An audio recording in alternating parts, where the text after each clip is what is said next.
स्वागत है आपका और आपके साथ मैं हूं राजीव शर्मा। समंदर का शक्तिमान आने वाला है, भारत की नौसेना की ताकत बढ़ाने वाला है। भारतीय नौसेना के बेड़े में घातक युद्धपोत तमाल शामिल होने वाला है।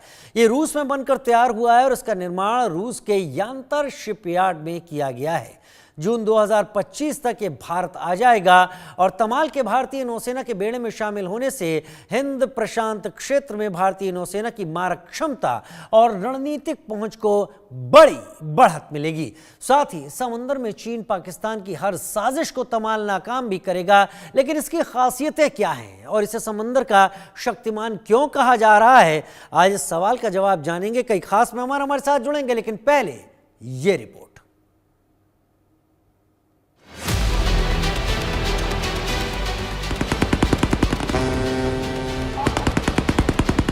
समंदर में ये भारत के नए बाहुबली की धमक है, जिसकी गर्जना से दुश्मनों में खलबली मच गई है।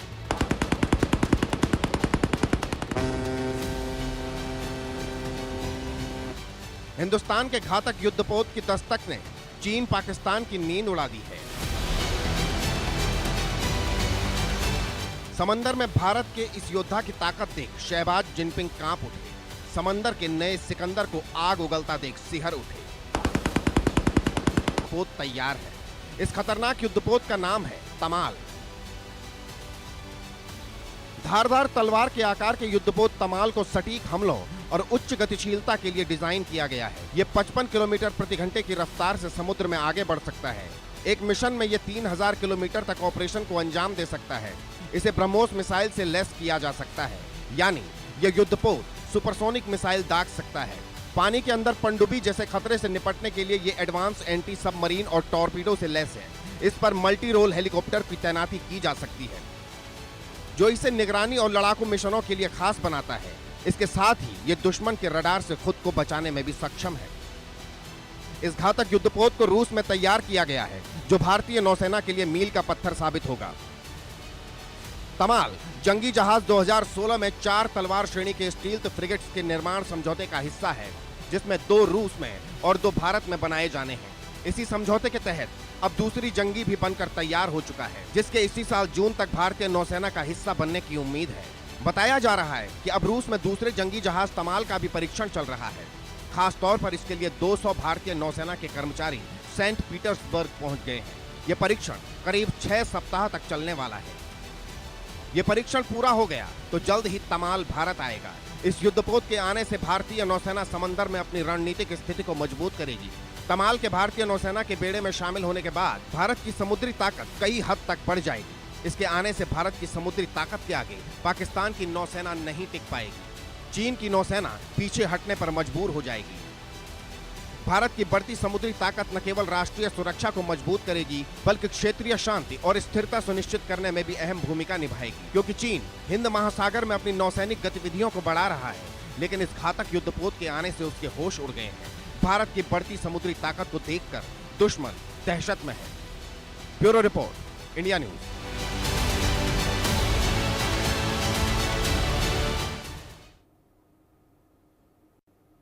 एक देश अगर अपनी सुरक्षा के लिए समय पर काम करना नहीं शुरू करता है तो आज के ज़माने में एक उदाहरण से उसकी स्थिति को समझा जा सकता है। एक देश हुआ करता है यूक्रेन। उसने अपनी सुरक्षा के लिए जब समय पर काम नहीं किया तो अचानक आक्रमण होने पर पूरी दुनिया के सामने हथियारों के लिए उसके राष्ट्रपति को घूमना पड़ा। क्या ये इशारे देते हैं कि समय पर अगर आप मेहनत ना करें, समय पर आप तैयारी ना करें, तो कई बार समय आपकी इतनी कठिन परीक्षा लेता है कि फिर उसके बाद कुछ करने को कुछ नहीं रह पाता। जो हमने आपको अभी रिपोर्ट दिखाई, क्या ये उसी तैयारी का एक नतीजा है? क्या ये उसी तैयारी की एक बानगी है, उसी की तस्वीर है कि भारत खुद को तैयार कर रहा है? 2 खास मेहमान मेरे साथ इस वक्त जुड़ गए हैं। कैप्टन रिटायर्ड श्याम कुमार मेरे साथ पूर्व नौसेना अधिकारी के तौर पर जुड़ गए हैं। बहुत स्वागत है कैप्टन रिटायर्ड श्याम कुमार मेरे साथ शामिल होने के लिए।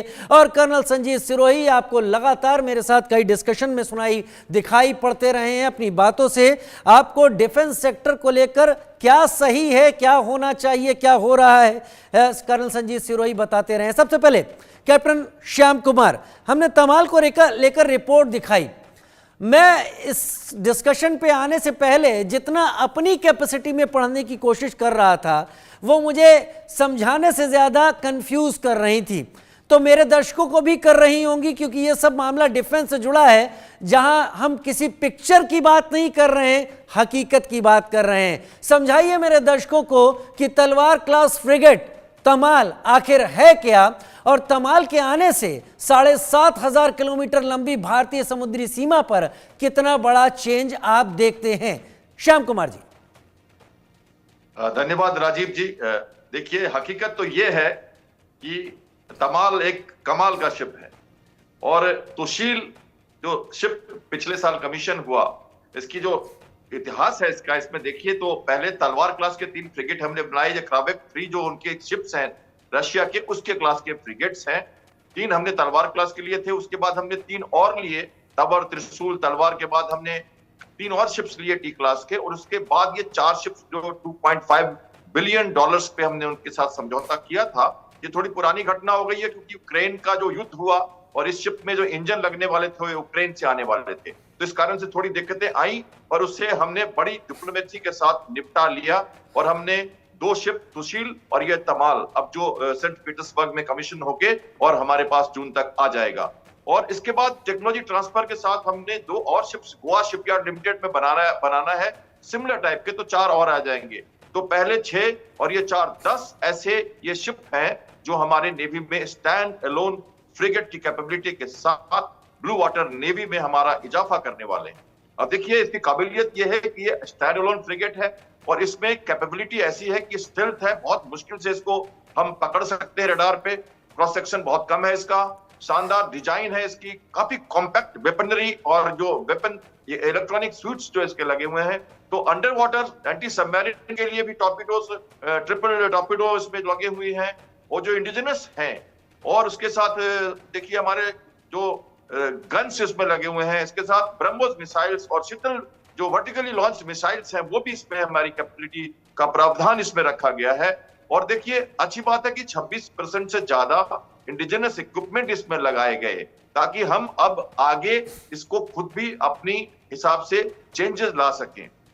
और सबसे शानदार बात यह है कि ये जो है 200 से ज्यादा क्रू के साथ 1 महीने से ज्यादा और 4000 टन का ये वजनी शिप आराम से अकेले या फ्रिगेट के साथ मिलकर एयरक्राफ्ट कैरियर ऑपरेशन के साथ उनको प्रोटेक्ट करते हुए भी अपना रोल निभा सकता है।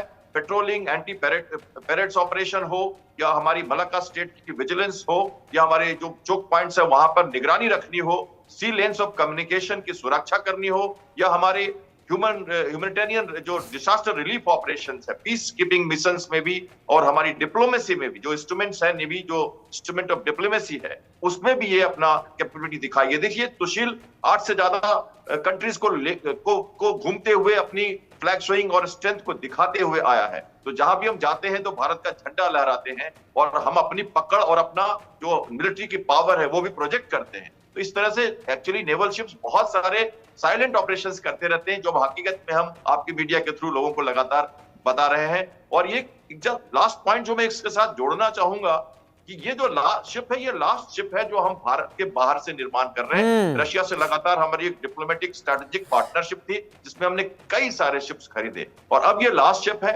अब इसके बाद हमारे शिपयार्ड इतने कैपेबल हैं कि 2 गोवा में बनेंगे, और ऐसे कई शिप्स, करीब 60 से ज्यादा शिप आज हमारे गोवा शिपयार्ड में, हिंदुस्तान शिपयार्ड लिमिटेड में, कोचिन शिपयार्ड लिमिटेड में, या मेजगॉन डॉक में आप सबमरीन्स देख रहे हो, एयरक्राफ्ट कैरियर्स देख रहे हो, बैलिस्टिक मिसाइल सबमरीन्स तक हम खुद चुपचाप अपने आप साइलेंटली बना के देश को दिखा रहे हैं। और हम एलाइट क्लब में शामिल हो चुके हैं, जहां हम जो हमारी सेकंड स्ट्राइक कैपेबिलिटी है, तीनों वायुसेना, नौसेना और आर्मी के साथ हम न्यूक्लियर लॉन्च कर सकते हैं मिसाइल्स को।